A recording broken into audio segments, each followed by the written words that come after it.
Welcome to Your Cyber Path, the podcast that helps you get your dream cybersecurity job by sharing the secrets of experienced hiring managers and top cybersecurity professionals with you.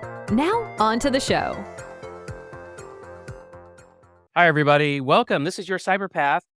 This is the podcast that focuses on helping you as a cybersecurity job hunter get the job of your dreams.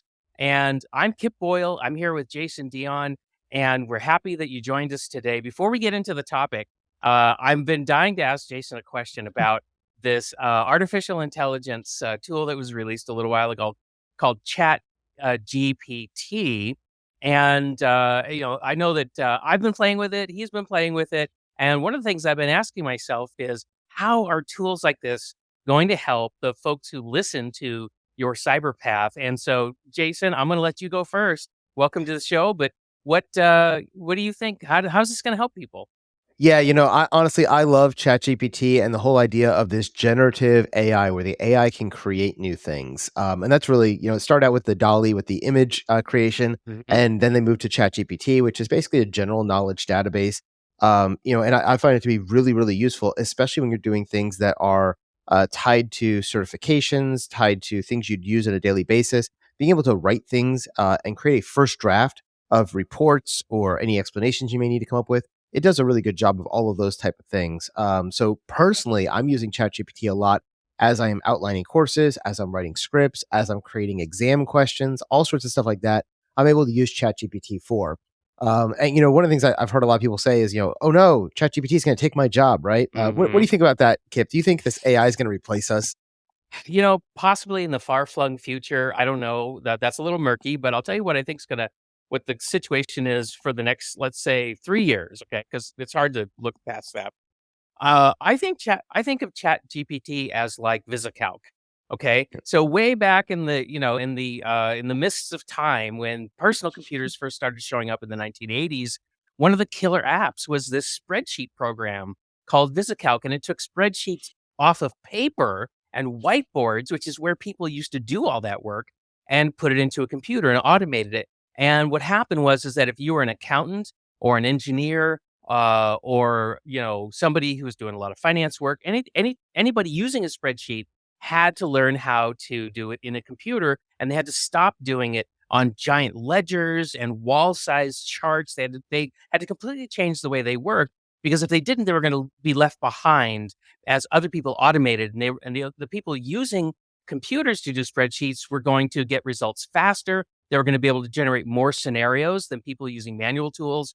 And so it just sort of accelerated and increased productivity of the people who embraced it. And I think that's what the opportunity for ChatGPT is for us to embrace it as a killer app that's going to help us accelerate our own personal productivity, and also, the quality of the work that we can do in the same time.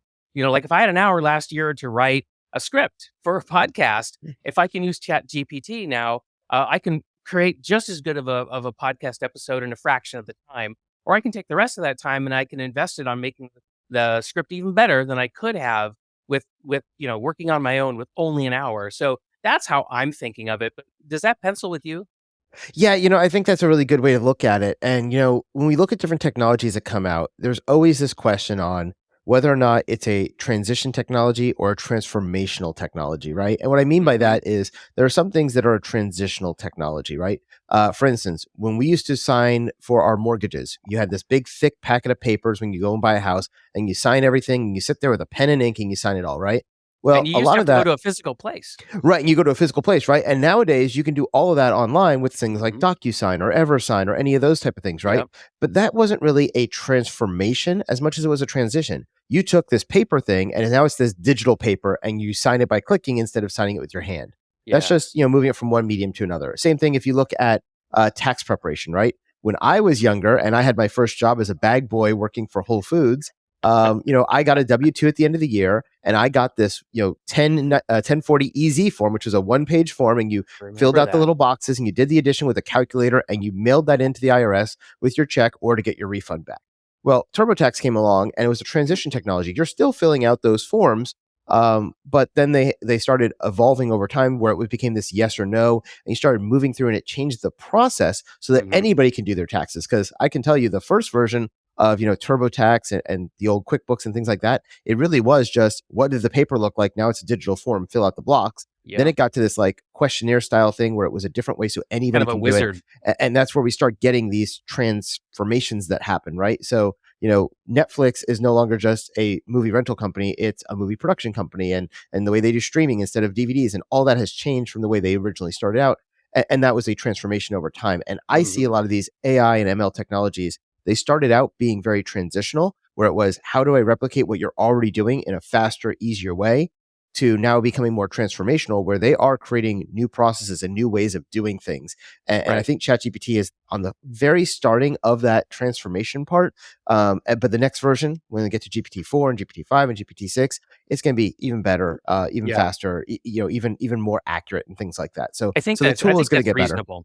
Yeah, I think Yeah. that's reasonable, and I think my advice for anybody, right now is get in there and start playing with it. Don't be left behind because I think the pace of change is gonna be pretty rapid, and it's gonna be not impossible, but kinda tough. Think about if, if you avoided computers for the first 10 years, and then all of a sudden you're like, "Fine, I'll learn how to use Windows." Oh my gosh, what a lift. Right? Yeah. It's much better for you to kind of, go along. But as far as, like, job hunting goes, real quick, and then we'll talk about the actual topic of the episode today. As far as job hunters are concerned, like, would you tell somebody who's looking for a cybersecurity job to let ChatGPT write their resume right now? Um, I would let it do my first draft, but I don't know if I would just take what they give me and then submit it, right? Because ChatGPT is dated in its knowledge. Yeah. I equate this to somebody who learned everything there was to learn up until 2021, and then never opened the news, never read another book, and that's essentially what ChatGPT did. It was trained on all this data up through I think mid 2021, and that's what GPT-3 is based on. So the way that resumes were written 2 years ago may not be the way you want to write them today. The Mhm. wording that we used 2 years ago may not be the wording used today. I think back to when I got my first, degree in cybersecurity. We didn't call it cybersecurity. We called it information assurance. And so Mhm. my degree is actually a master's of science in IT with a specialization in information assurance. Mhm. Today, we would call that a master's of science in cybersecurity, but back then we didn't. And so these terms do change over time. And if you're using an outdated term because you're using an outdated data set like ChatGPT, then that can become an issue, right? Right. Or if you ask it, hey, I'm on the job, I'm trying to set up, I don't know, a EC2 instance in Amazon Cloud. You can ask it, it will give you step by step directions on how to do it. But those are directions that match up with the 2021 interface. And in 2023, it looks a little different and things moved a little bit differently. Right. So there's Right. things like that where it becomes a little outdated. So you can't 100% trust it. You've got to verify it. You still need to know what you're doing. Yeah, And I think yeah. that's why we're not worried about like it taking our jobs. And instead, it's a helpful tool that can help us do our jobs faster. Yeah, I absolutely agree with you that any output you get from ChatGPT, short of like telling it to write you a fictional story where facts don't really matter, anytime you're dealing with facts in ChatGPT, you must scrutinize the results because it's just not there yet. You cannot trust it completely with something as important as your economic future. But I'll tell you what I think ChatGPT can do right now that would be really helpful. Like I think you could take a job posting and today you always want to know like, well, like what's the most important thing about this job? And you want to know like what's the frequency count for the words that are used most often. And you might put that into like a word cloud.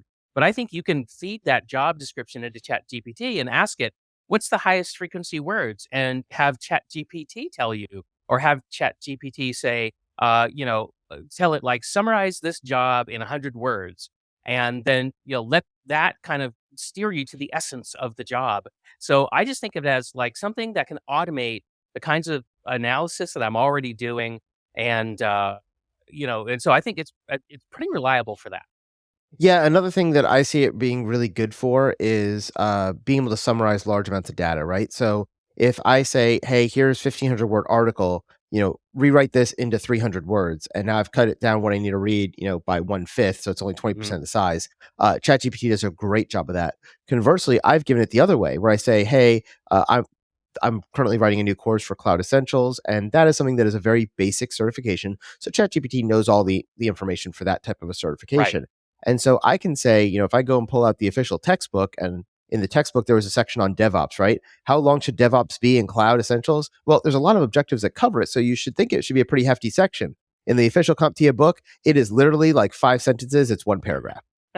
So when That's I not was going to enough. do my course, I'm like, that's not enough. So I put it into ChatGPT and said, consider the following paragraph. Now, give me an outline and a basic script for 1,500 words on this topic. And so it was able to expand that, give me examples and things like that.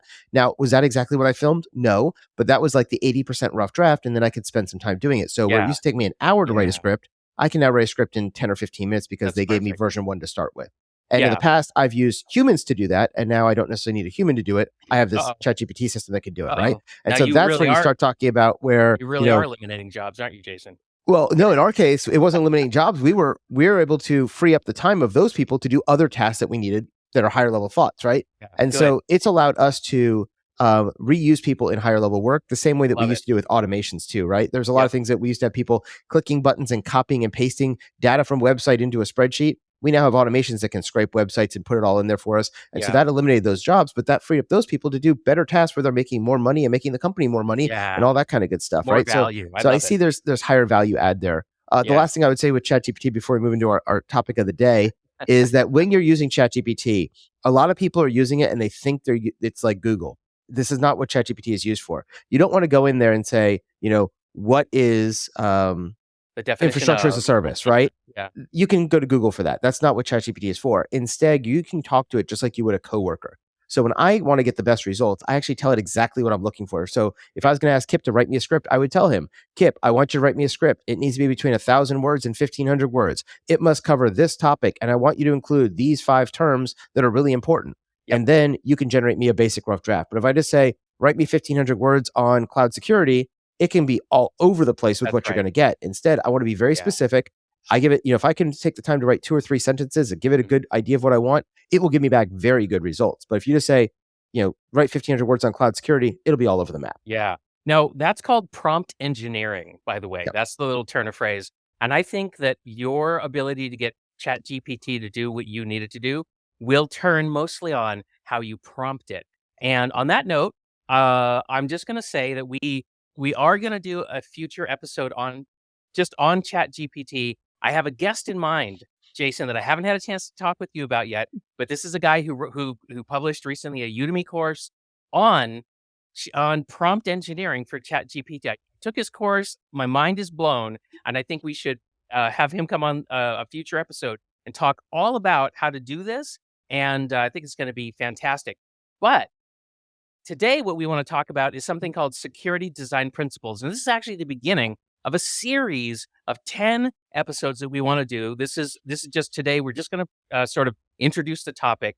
And we're not going to do 10 episodes in a row because that would, that's all you'd listen to for weeks and The weeks. next 5 and weeks. months, yeah. Yeah, that's just too much. So what we're going to do is we're going to cover these 10 security design principles, but we're going to have other episodes, that will kind of interleave into these 10 every now and then. But when we're done, we're going to have 10 episodes that we think are going to be super helpful for people listening today and people who tune in for the first time in the future, because you want to talk about something that ChatGPT already knows about. It knows about security design principles. And why? Because this idea that we have principles that we should design secure systems to goes all the way back to what year, Jason? Oh, 1975, I think it was. Yeah. 1975. Can you believe that? It's Older than me, really Kip. shocking that that I can trust you to handle something as ancient and useful. I mean, this is like in the accounting profession. This would be like going back to clay tablets in Sanskrit, doing some basic inventory management, right? Because that's kind of where accounting came from, Yep. going all the way back. And for us, we only have to go back to 1975. So it's just absolutely crazy. But this is the kind of the origin of our work. So let's just again introduce the topic. And how would you? So Jason, I don't know. Tell me, are there any certifications that you teach that mention security design principles at all? I mean, does it come up? Yeah, so it used to be covered in things like CASP and CISP and Security Plus. in the newer versions, they don't talk about them specifically. Like, here are the 10. But as we talk through these 10 over the next 10 episodes that you guys are going to hear, you're going to see that these are things that we do cover in the certifications, but we don't cover them as here's a list of 10, right? But they are everything you learn in Security Plus, everything you learn in CISSP, everything you learn in Certified in Cyber. It all really comes back to these 10 security design principles. And one of the biggest concepts you'll hear a lot that people use is the term defense in depth, which used to be the big thing we always focused on. So I guess we probably should talk about defense in depth and how that applies with these security design principles and what it is and why we always talk about defense in depth. Yeah, thank you. That's a great place for us to start. And I agree with you. This little turn of phrase, defense in depth, is very, very widely heard and widely spoken. Everybody has heard about it. But what I want to focus on is, okay, well, what exactly is that? Is it a guideline? Is it like something you can do or not do? Is it optional? Or is it a rule, where it becomes like more serious? Could we even go so far as to say that it's some sort of a law? Like, hey, if you've got an internet facing solution and you don't do defense in depth, you're basically committing malpractice as a security professional. Like, so where does this sort of, elevate to in seriousness? And again, we're calling it a security design principle. And in fact, there are many security design principles, and they're not laws. I wouldn't say that they rise to the level of if you don't do them, then you're committing malpractice. However, I would say that to the extent that you don't follow an applicable design principle like defense in depth, then I think you are opening yourself up to being exploited. If you've got some kind of an internet facing system and you don't do defense in depth because let's say you don't have enough budget, like you haven't been given enough money. And so you can do one defense, you can't do two. So what are you going to do? And you have to make a compromise. And I think anytime you compromise on an applicable design principle, I think you're kind of asking for trouble. And so that is where I would put the level of seriousness of this, where it's like, these are really, really strong, what do they call those on the sides of the roads? Guideposts. Yeah. Well, Mile markers. barriers, Yeah. barriers, right? Oh, yeah, barriers. Yes. You know what I'm saying? They're really important barriers. And can you drive on the twisty road, 1,000 feet above the cliff without those guardrails? Yeah, but you better not go very fast. Yep. Got guardrails, maybe you can go a little bit faster. And so I think of them as like really, really important guardrails for the safety of your systems and for your data. And if you don't follow one that's applicable, you better have a good reason. And you better tell the system owners and the data owners, hey, we've got an extra risk here because I couldn't afford to do defense in depth. If you'd given me more budget, I would have. So anyway, that's how I think about security design principles. What's your take on it? Yeah, so for me, when I think about defense in depth and the security design principles, I think about them as best practices, right? So these are things that you really should do. Like you said, they're not necessarily a law or regulation. No one's going to like slap the handcuffs on you and take you to jail because you didn't implement a firewall, right? So it's not that kind of a law, but it is something that, good organizations are going to do these things. And if you want security, you need to have these things in place. And that's where this comes into. And when we talk about defense in depth, we're talking about layering your defenses, right? So if I have a laptop, that laptop needs to have antivirus and anti-malware. It needs to have a software-based firewall on the system. But when I connect it to my network should also have a router with ACLs, and it should have a firewall, an intrusion detection system, an intrusion prevention system, and all those things that layer on top. And the whole idea is, you've probably all seen this picture of Swiss cheese. If I take a block of Swiss cheese and I cut it up and there's like a bunch of different slices of cheese and I put 4 or 5 together, will I be able to see through that? Well, it depends on how those Swiss cheese line up. And if all the holes line up, the bad guy can get in, right? And that's what we're trying to prevent. So by doing defense in depth, maybe they get past the firewall, but they can't get past the IDS. Or maybe they get past the IDS, but they can't get past the malware, anti-malware solution, right?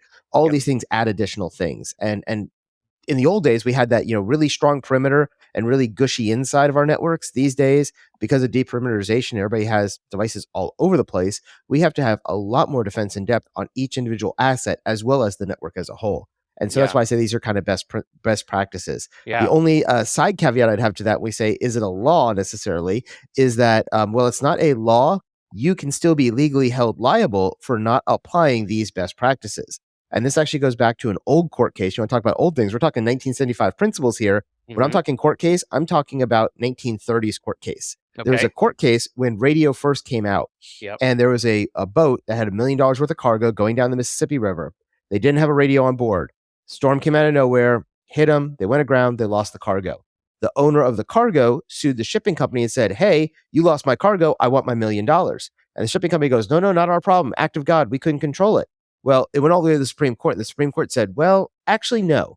You were not using things that everybody else was using, like a radio. If you had a radio, they could have told you there was bad weather, don't go upriver, stay in port today, and you wouldn't have lost the cargo. So because you weren't using the technology that was now considered commonplace and readily available, you are now going to be liable for it." And the same holds true in our organizations. If we don't do basic things like encryption at rest, encryption at transit, we don't do things like making sure that we have a firewall in place, you can be held liable for not having those things in place if you have a data breach. And so now your company's going to be on the hook of it because of that court case. And that Yep. court case was called the TJ Hooper, I believe was the name of the boat, versus whatever that was the name of the boat and the shipping company versus the company that owned it. And it was like the East American Trading Company or something like that. But you can look up that court case. And it's pretty interesting that, this old court case from 1932, 1933 still affects us in the cybersecurity world today. And it doesn't mean that you have to use the latest and greatest technology. But once something becomes commonly used as a best practice in your industry, if you're not following it, you can be held liable.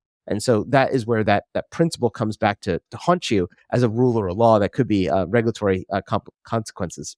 Oh, that's great. I love how you trumped me on a 1975 paper with a 1930 something court case. Well done. But you're absolutely correct. And notice that even though that court case had nothing to do with computers, it did have something to do with technology, radio, right? Because radio came on the scene and it changed things. And anybody who wasn't keeping up was at risk, right, for being held legally liable. And well, guess what? We still have that issue today. What I love about the security design principles is that they are independent of technology. So even though we've talked just a lot a few moments ago about defense in depth and firewalls and deperimeterization, okay, fine, but we can take the same principle and we can use it in different contexts. So if you were going to design, let's say, a database, and the database was going to be accessed by a bunch of different people from a bunch of different locations. And at that point, it doesn't really become about the network. It becomes about who should be able to see which data fields, which tables, which columns, which rows. And, you're probably going to need defense in depth strategy there as well. And so that's what's great about these principles is that you can apply them in a lot of different situations to help guide your work. And so, okay, so having introduced, the idea of principles, you can get principles from a number of different sources. So you can go to the ISO series, and they've got a publication on security design principles. There's a book from the 1990s called "Building Internet Firewalls." It was an O'Reilly publication. The people who published like the technical books with the animals on the cover. This is one of their first publications. It's actually free on the internet. And guess what? That's where defense in depth is defined. It was in that publication. That's where I learned about it. But what we want to talk about in our series is we want to go back to that 1975 paper. And it was written, just to tell you a little bit about it, by two guys, Jerome Salzer and Michael Schroeder. And they released it in a conference of the Association of Computing Machinery. And so what they were trying to do is they were trying to describe the mechanics of protecting computer stored information from unauthorized use or modification. Guess what? They didn't have internet, connectivity back then. They didn't have firewalls as we know them now. None of that stuff, right? But they were still concerned with protecting digital assets, and it's fantastic. Over 45 years later, we can still draw upon these principles. In the show notes, we're going to put in a URL where you can go and retrieve the actual paper. And I encourage you to do that before we actually start unpacking each of the 10. We'll do one per episode. And if you could go grab that paper and just skim it over, then I think that's the best way for you to prepare for the 10 episodes that are coming up. And let's talk for a moment about how you use them on the job. I think we've kind of teased this a little bit, Jason, in the episode already, but I would like you to go first. and tell us about a time when you used a security design principle to do a piece of security work on the job. And my contention is that if you do this stuff, you're going to be irresistible to your boss. Your boss is going to be like, "Holy moly, you didn't just, wing it. You actually, did this work based on some timeless principles." And as a supervisor, that impresses the heck out of me, and I think that's a another level of work altogether. But Jason, do you have an example you can share? Yeah, definitely. So, as Kip said, there are 10 different design principles. And I think one of the most common ones that we personally utilize in our own development is probably principle number two. And I know we haven't listed all of them, but I'm going to talk about principle two here, which is the principle of fail safe defaults. Now, what that means is that this is a protection mechanism you're going to put in place that if it doesn't know what to do, it should deny access by default. And this way, you're only going to grant access when explicit permissions exist. Now, what does that sound like to you? To me, it sounds like a firewall, right? When we Yep. configure our firewalls, we always have that last statement that says, deny any, because firewalls execute from the top of the list to the bottom of the list. And once they find something that allows, they do it. And if there is no allow, then we're going to deny. And so that's one of the principles we use all the time in our networks. I do the same thing with all of our systems we build. We're currently building a brand new learning management system. We're just now building through all of the user authentication systems that we're going to be putting into this. And, all that has to have this idea of fail safe by default.